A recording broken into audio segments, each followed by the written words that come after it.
Hey, how's it going, guys? Happy Tuesday. Thanks for stopping by. Buddy says hey from his little pillow perch over here. And I guess let's get right into it. Didn't really have much of a subject today until well, let me preface this by saying first, I'm sorry we got this bad glare going on here, but we'll do with what we can.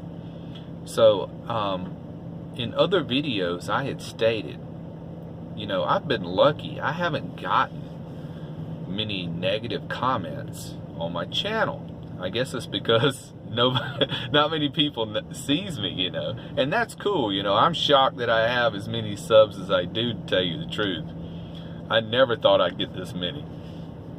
But anyway, this guy leaves a comment on my channel. I guess he had asked a question and I didn't answer it. Maybe I didn't see it. I tried to do my best about answering everything, but you know, it's a small channel, so I've got time to go through and look at the comments.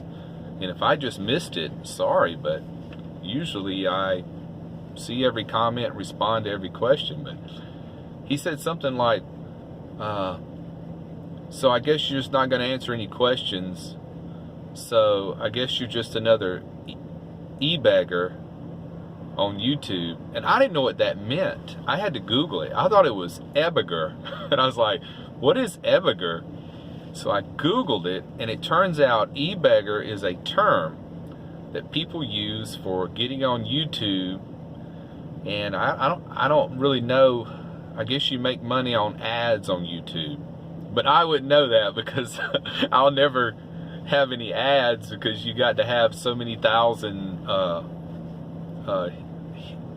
hits or subs or something anyway. And I thought, well, that was just a nasty message. So I just, you know, somebody does something like that, you know, just click a button and they're gone. And I got to thinking about it, and you know, I have really dodged a lot of those comments. I barely ever get those. And the main reason is, I know mean people are out there. I get that, you know. And I kind of lost my train of thought there for a minute.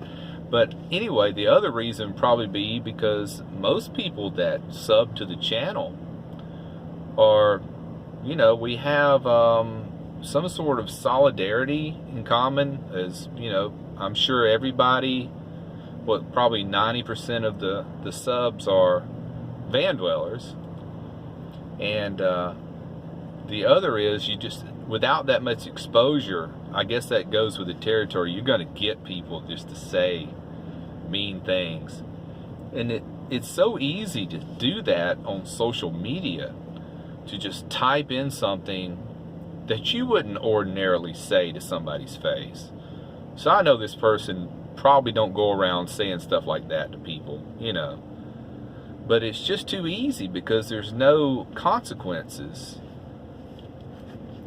if you do it online. So, but yeah, every now and then I'll get a comment like that. But e-beggar was a new term to me, and I still don't exactly know. I've got an idea what it means, but I think it means that you make money off advertisements on your channel. But I don't see that as e-begging. I just see that as, you know, you've worked hard to put out content, and you've you know, a certain amount of people are not going to like you, and a certain amount of people are going to like you, and you know, watch your videos and all that. I don't see that being e-begging. Maybe I'm missing the point. Maybe it's something else. But yeah, I don't recall ever begging anybody for anything. I don't need anything. But I just thought that was interesting. So let's get into some other things about my battery bank. I know you can never talk too much about battery power and solar power and that kind of stuff when you live in a van. So about a week, or maybe more than that, maybe it's been 2 weeks now, I noticed a lot of corrosion on my battery bank, which is right under that, it's a laundry basket, turned upside down is what it is. But I have 2 batteries wired in parallel right there, 2 60 amp hour batteries. And on one of the negative terminals, on just one of the batteries, is continuously having this corrosion built up. You know that green, that light green powdery stuff? I guess it's acid. And it's building up quickly and building up pretty bad. So I'll give a shot of WD-40 on it and it dissolves it and I'll wipe it away. But I'm wondering, is it something I'm doing? Is it my charging procedure? Because most of the time throughout the summer I've been charging with the solar panels. And I did charge with the alternator the other day. And I do that because it's just so quick. I can plug up my little alternator connection that I have coming down the side of the passenger door here and take a couple of hour drive around town running errands and stuff, and it charges up to about 90%. And then I do have to put the solar panels out to reach that peak charge. But I could get by without solar panels at all and just charge on the alternator. Of course, I wouldn't get that maximum 100% charge, but I get pretty close to it. And the only downside to that is the charge doesn't last as long, and it's bad on your batteries to do that. But maybe it's something I'm doing, or maybe I have a battery issue. The good thing is these batteries were totally free. They were given to me. And so if I end up having to buy another battery, I think I'm going to go ahead and get maybe a 150 amp hour, just one battery. So I don't have to, I can eliminate a lot of those wires because, you know, I don't have to wire them in parallel if it's just one battery. If you have multiple batteries, you got to use a lot more little short, heavy gauge wires to wire them all in. So I might end up doing that. You can get a 150 amp hour battery on Amazon for, I guess, under $200. That's not bad. Not bad at all. And I could eliminate a lot of wiring that I got going on under here. And, you know, I wired everything up in here myself. Everything's fused. So I could do that on my own. But I'm going to keep an eye on it. I guess I'll give it another couple of weeks and check it. But, you know, every week, every Sunday, I do a safety check on everything in the van. I check all the wiring. I check the tires. I check the oil. I check my solar connections to make sure they're not frayed. And, you know, if it keeps corroding like that, I don't know what to do about it. Do I just live with it and keep wiping the corrosion off? Or is it trying to tell me something? You know, I don't want the battery to explode on me, but it's not getting hot. The sides of the batteries are not warping out. If they start to do that, you know, you've got a cell problem. That's for sure. But they're not doing anything like that, and they're working. But that gets me thinking about, you know, what might be coming down the pike of what I might have to be replacing here soon. But I guess time will tell on that. And let's see, I had another thing in mind to talk about. Now I can't remember it. Maybe I should start taking a notepad and writing down my subjects so I could glance at it off camera here to refresh my memory of what I was going to talk about. Oh, my solar panels. They're still working fine. I do need to clean them, but I noticed that, well, you know, the ones I have are in a folding panel case. They fold out into 4 panels, and it's surrounded by like a nylon or some kind of canvas encasement.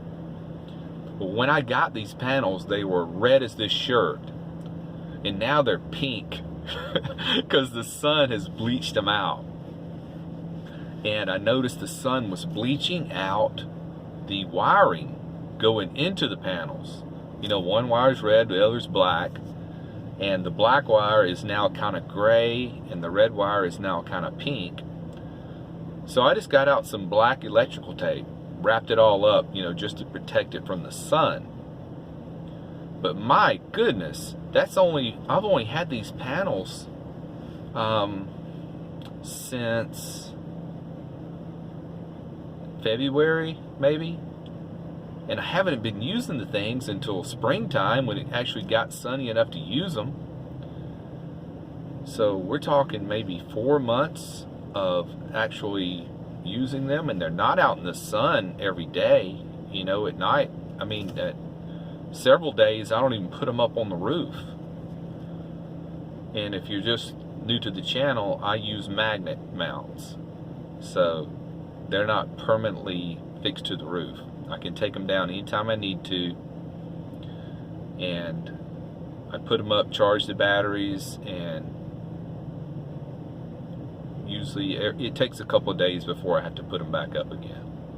So they're not up there all the time, and that way the magnets, which I have a high adhesive duct tape around the magnets to cushion it so it won't scratch the metal. And if you leave them up there all the time, they'll cause rust spots in the top of your roof of your van, where you know, the morning dew falls on your roof. You get up in the morning, I guarantee you, look on your roof at 7 a.m. and it's going to be wet up there. Well, that's the dew from overnight. So if you leave them up all the time, it will cause rust spots on your roof. So I don't do that. I'm avoiding that. And just keeping them, you know, off there. When it rains, I take them down because you're not going to get any amperage through there anyway. So I may be looking at buying some batteries, but if I do, I'm going to go ahead and get the best I can, and probably about, I don't know, 150 amp hour. I may even go 200 because my solar panels are 200. You don't want to go over than the wattage of your solar panels. That's a tip you might want to take into consideration.